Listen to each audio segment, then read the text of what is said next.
Hello guys, and welcome back to another video in our channel. In our video today we're going to do a match preview of Tunis versus Chelsea. The last game for Chelsea in this group stage fixture, a must-win game. Why? Because what happened in the last game. And this is going to be a very important game for Chelsea, which they must win to proceed. Enzo Maresca actually acknowledged that his tactical changes in the last game actually might have cost Chelsea the 3 points as well as the game.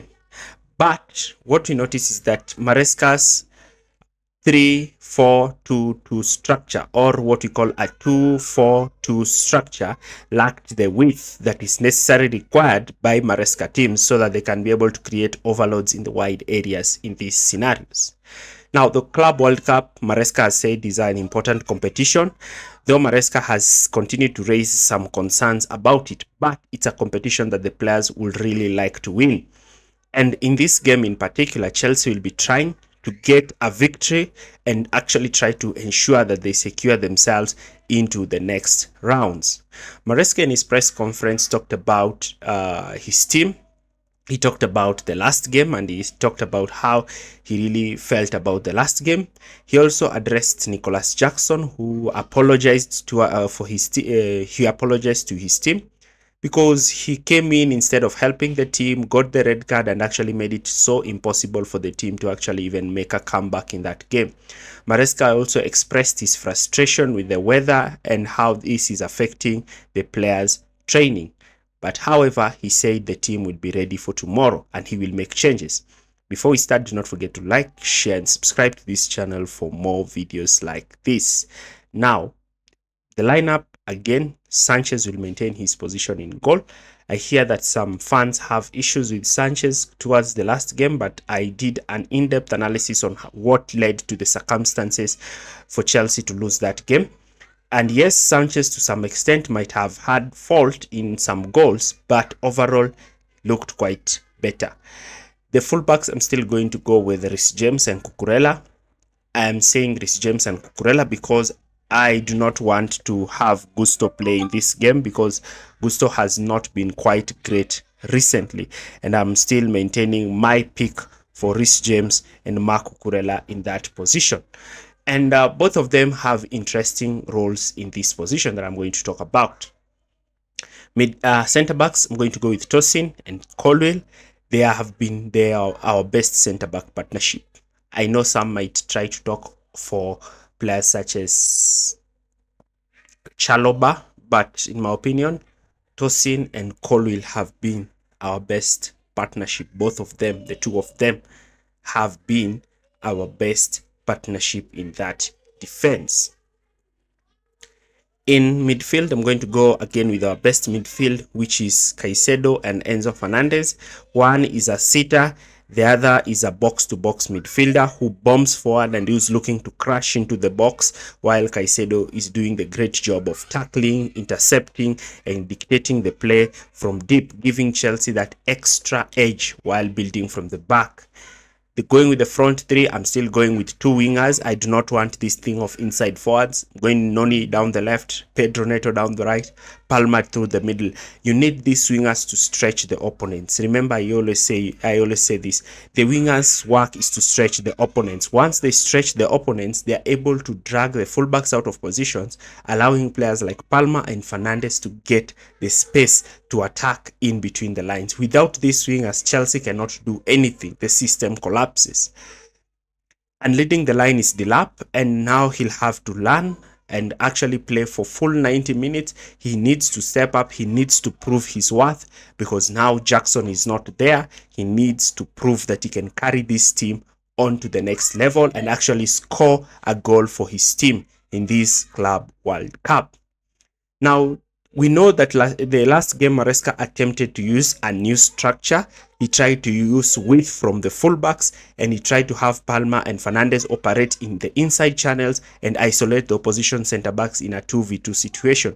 But the fullbacks were constantly coming inside and covering both Palma and Fernandez, as well as stopping Chelsea fullbacks from advancing.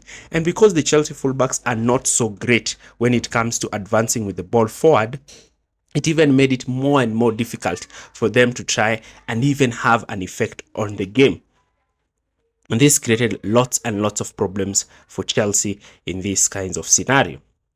Now, Chelsea's system has been very good when they build with a 3-2. That is Caicedo and a fullback. Like here, they are with Lavia, but again, you can have Caicedo and Cucurella in this game, playing as the two deeper pivots, and Fernandes and Palma receiving the ball in these zones. These zones are known as the half space zones. They are so important in that they allow Chelsea to have players in areas where they are able to dominate and create problems for the opponent. The wingers also starting wide is so important. These two players during build-up are also crucial, and their press resistanceness can be so great.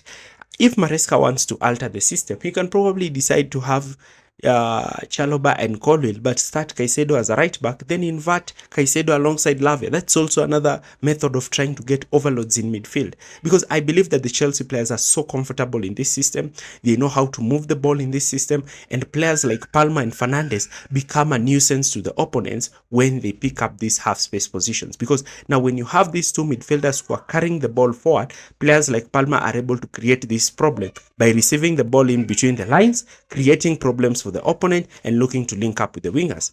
This coupled again with the disoriented, with the unstructured, lopsided front three that is not a straight line but rather a staggered line, with wingers staying wide, the inside forwards looking to drop deep and pulling defenders out of position, as well as receiving balls in the tight spaces, creating problems for opposition fullbacks and centre backs. And in this case, you can see Chelsea with a simple pass are opening the opposition and creating problems for them.